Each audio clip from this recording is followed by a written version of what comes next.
let's try and understand what's going through Facebook's mind, right? And Mark Zuckerberg. And this is something I've been thinking about for a few years. Also, speaking to folks being in the industry itself. Um, on one end, if you were to ask, let's say, someone like Noam Chomsky, he's probably not going to be surprised that this is happening. And No. Facebook response is more, hey, we're agnostic, right? How are we any worse than, let's say, the traditional media, CNN or Fox, where they actually do take a stance, right?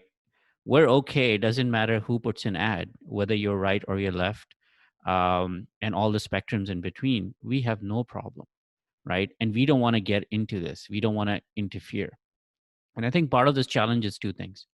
First one is, and this goes way back. I mean, understanding the founder, for example, Mark Zuckerberg, his view on privacy, um, he doesn't value privacy as an important construct. He values other people's privacy, but for him, the network is more important.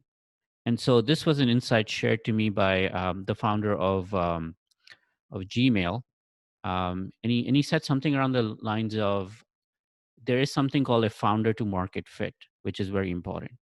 Meaning, Google is all about building compelling products, interesting products, and they will do whatever they need to do.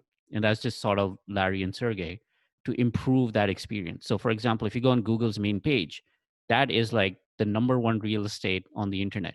There's no ads, there's nothing. All you see is a search bar, right? And then you had companies like Yahoo and so on with their banner ads and display ads, and they were like, no, that's a terrible user experience. We're engineers.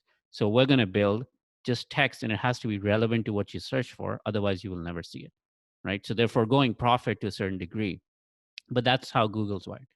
Facebook, for example, how they think about product is, and I can share it by giving an example. One of the most wanted features and desired features for years has been who's seen my profiles and who's seen my pictures, right? Um, People pay a lot of money for that, but Facebook will never do that simply because it's not about the best user experience or what users want. It's about the network. They will always optimize the network because once you start monetizing that, it breaks down the network, right? People will be less hesitant to look at other people's photos and so on. So that breaks down the network and degrades it. So once you understand how people are thinking, then it starts becoming more and more predictable. So I'm not surprised why Facebook is doing what they're doing because they value the network first. Everything else is secondary.